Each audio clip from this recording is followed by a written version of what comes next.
Selamat pagi pemirsa, apa kabar Anda untuk hari ini? Senang sekali kami kembali menyapa Anda tentunya di EFC News Fun Education Channel. Pada kesempatan kali ini kami akan memberikan informasi terkait pengelolaan keuangan di masa pandemi. Menjadi sesuatu yang sangat menarik karena dengan kondisi yang semakin terpuruk saat ini terkait dengan keuangan kita karena merebaknya virus COVID-19 atau Corona, tentunya kita harus siap dalam segala hal. Bukan hanya kesehatan kita, tapi juga tentunya keuangan kita. Nah, pemirsa, bagaimana dengan finansial Anda? Sehatkah atau saat ini juga menjadi sesuatu momok yang sangat menakutkan buat kehidupan-kehidupan selanjutnya atau hari-hari berikutnya? Di kesempatan kali ini, ada tips menarik yang akan kami siapkan buat Anda tentunya bagaimana cara mengelola keuangan di kondisi pandemi seperti saat ini. Berikut tips lengkapnya buat Anda.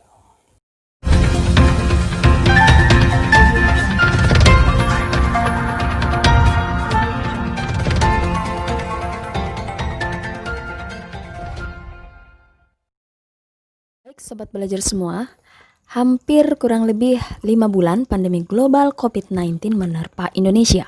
Dampak pandemi COVID-19 yang kini terjadi semakin terasa di setiap aspek kehidupan, salah satunya ekonomi. Banyak bisnis yang kesulitan bahkan terancam bangkrut karena pandemi ini. Para karyawan juga terkena imbas, tidak sedikit yang terpaksa dirumahkan tanpa dibayar atau unpaid leave. Ada yang gajinya dipotong, bahkan ada juga yang harus layoff karena kondisi perusahaan memang sudah separah itu. Hal tersebut tentunya berakibat pada terhambatnya pemasukan yang menyebabkan kondisi keuangan menjadi bermasalah.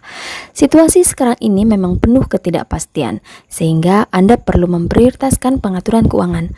Lalu, bagaimana sih caranya memprioritaskan keuangan di tengah situasi pandemi seperti ini?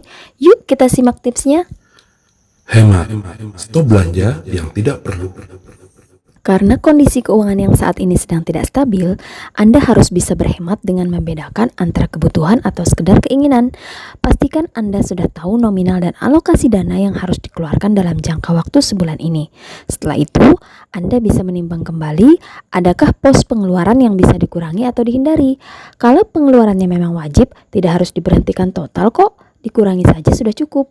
Membeli bahan makanan pokok dan produk self-hygiene saat ini diperlukan untuk menghadapi pandemi. Tapi membeli tas baru belum tentu terlalu butuh untuk saat ini kan? Tahan dulu pembeliannya sampai situasi membaik ya.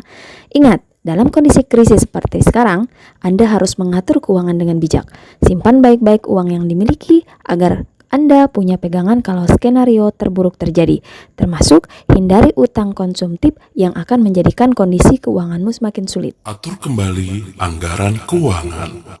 Masih berhubungan dengan poin pertama di atas, Anda perlu meninjau kembali alokasi anggaran lalu melakukan penyesuaian. Untuk memudahkannya, Anda bisa menggunakan pola tambahkan, kurangi, hilangkan, dan adakan. Sebagai contoh, dikarenakan aktivitas work from home, alokasi anggaran transportasi bisa Anda kurangi untuk direalokasikan atau adakan pada biaya kesehatan, seperti membeli multivitamin sebagai upaya pencegahan infeksi virus. Contoh lainnya, karena kebijakan physical distancing, alokasi anggaran untuk rekreasi dan hiburan bisa Anda hilangkan untuk direalokasikan atau menambah pada anggaran kebutuhan pokok. Perbanyak menabung.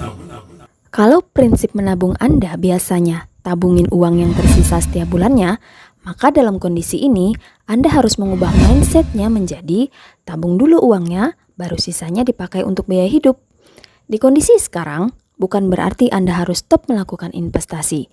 Bahkan sebaliknya, sebisa mungkin usahakan untuk perbanyak menabung dengan cara menyisihkan penghasilan secara ekstra. Anda bisa menggunakan pola 70-30-0 di saat ini, di mana 70% penghasilan digunakan untuk kebutuhan pokok dan kesehatan, lalu 30% dialokasikan untuk menabung, dana darurat dan investasi, dan 0% untuk alokasi gaya hidup. Cari tambahan penghasilan.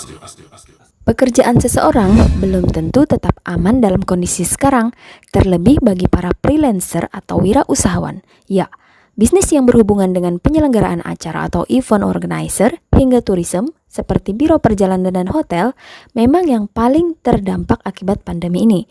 Salah satu solusi agar kondisi keuangan Anda stabil, khususnya bagi yang tidak memiliki penghasilan tetap, adalah dengan mencari uang tambahan. Apalagi kalau selama ini Anda belum mengatur keuangan dengan baik dan belum menyiapkan dana darurat. Kalau Anda punya keahlian yang dibutuhkan orang banyak, tidak akan sulit untuk mencari pekerjaan sampingan yang menghasilkan. Optimalkan pula penggunaan media sosial untuk mempromosikan keahlian Anda dan berjejaring dengan banyak orang. Manfaatkan promo. Di masa seperti ini, bukan hal yang salah jika Anda rajin mencari promo. Potongan harganya mungkin memang tidak seberapa, tapi jika dikumpulkan dan dipakai di satu waktu, efeknya lumayan terasa loh. Selain potongan harga, promo cashback juga bisa membantu Anda menghemat anggaran. Coba cek aplikasi yang biasa Anda pakai untuk belanja online.